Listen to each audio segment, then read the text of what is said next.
Hello there, welcome to a new video for Jagged Alliance 3. In this one I got 10 tips and tricks regarding your economy and your money.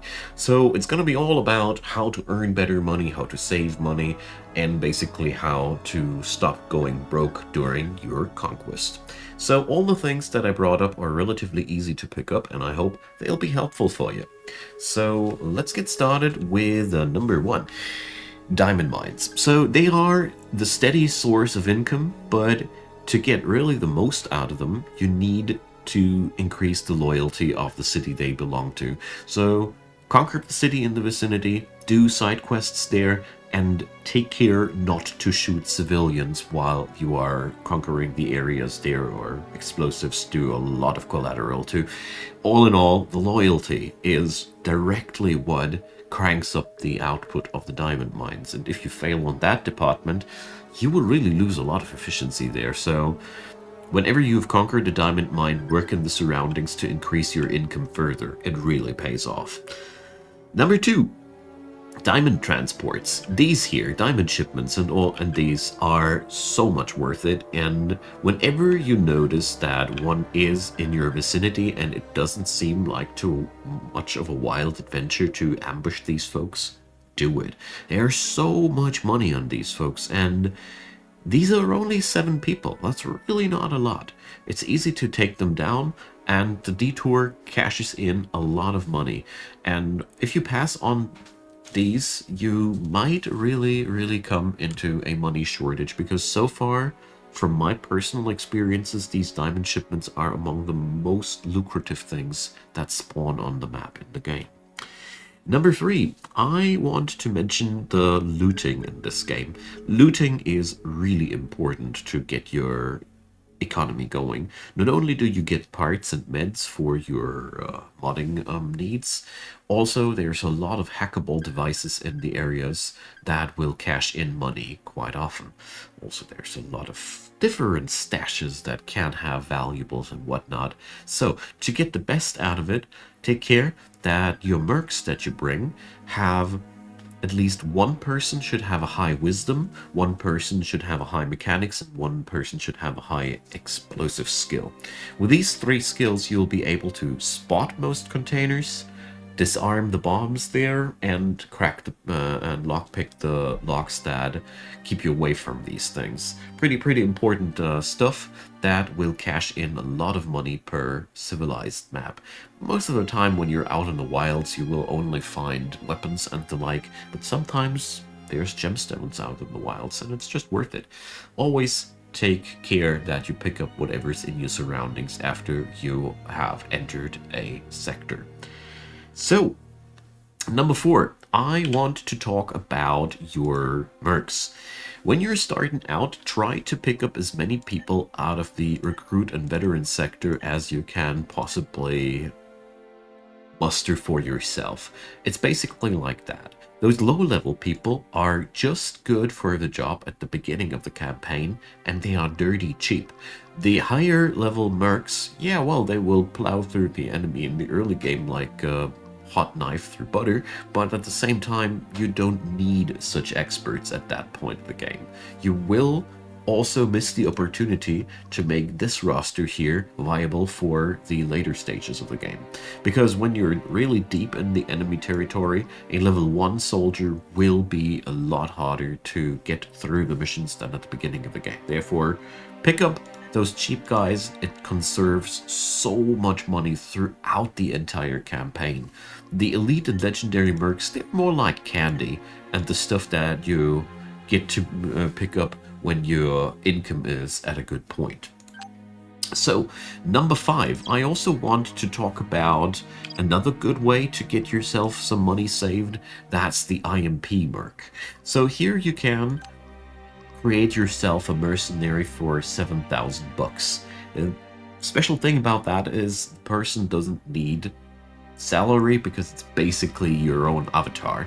So this is a really great way to save money. You might ask yourself, hey Icon, you don't have that person here on your roster. That's because I'm totally addicted to the story, and I love the personalities of these people, and that's why I pay the extra money.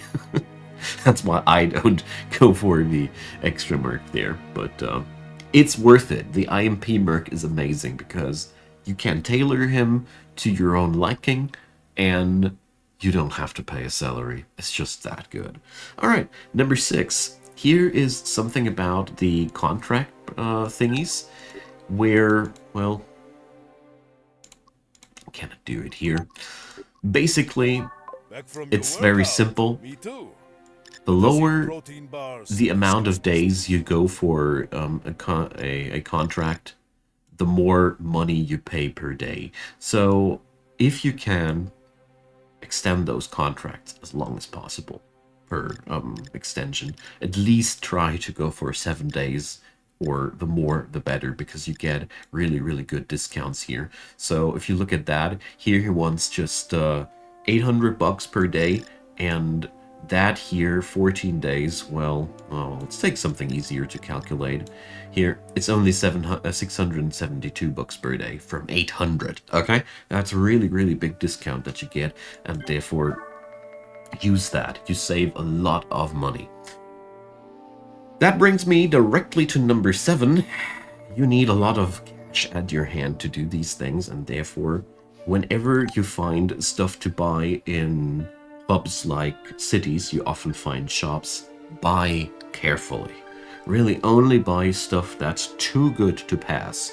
You don't necessarily need to spend 1,000 bucks for a magazine that gives you +1 on one stat, but sometimes it's worth it to spend 2 grand for that amazing sniper rifle or assault rifle, whatever. It's okay to spend money, but you really should think about how much do you get for that, because, like you've noticed, for example, those mercenary contracts there are one thing alone, one thing where it's worth to have some money on your hands. So therefore, just buy what you really really feel like it's totally worth it.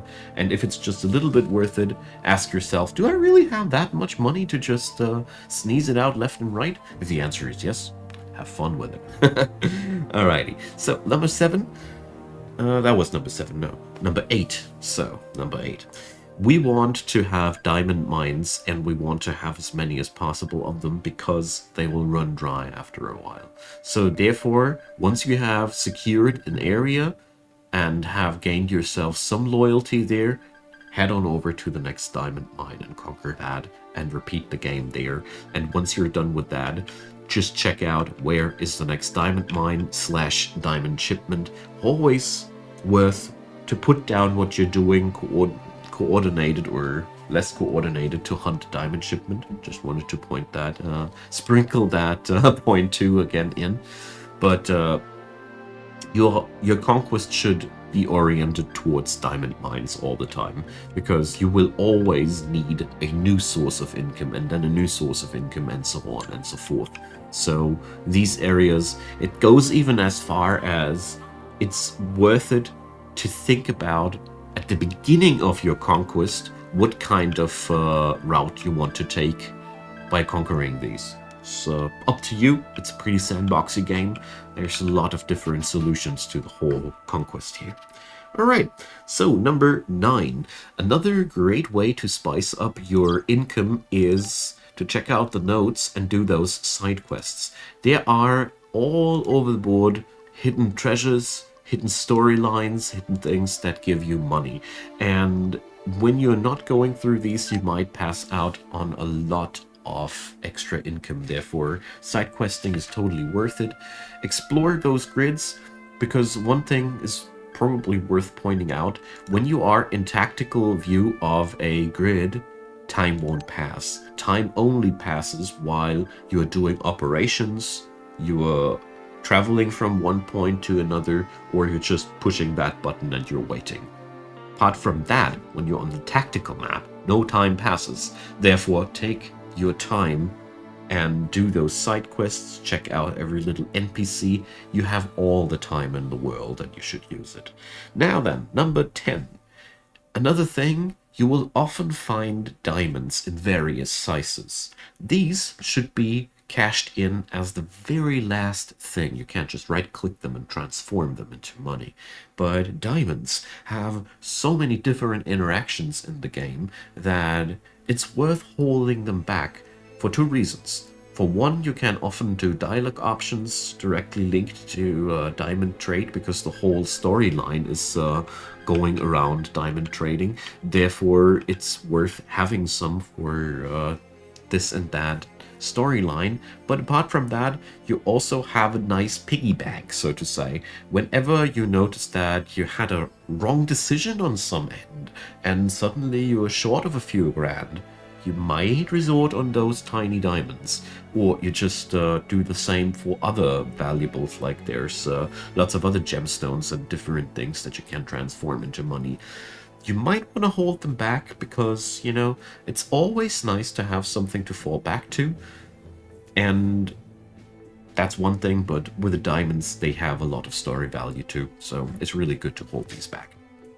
All right, I guess there's more little things that you could do, so feel free to spam the comment section down below full with your thoughts about how to get your economy going and your stay afloat.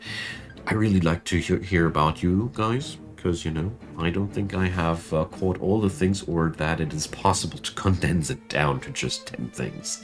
That being said, thanks for watching. I'm really happy to have you around. Leave a thumbs up if you enjoyed yourself, and consider subscribing. I'm doing a lot of info videos for strategy games all alike, so I'd be happy to have you. So check out the playlist link down there.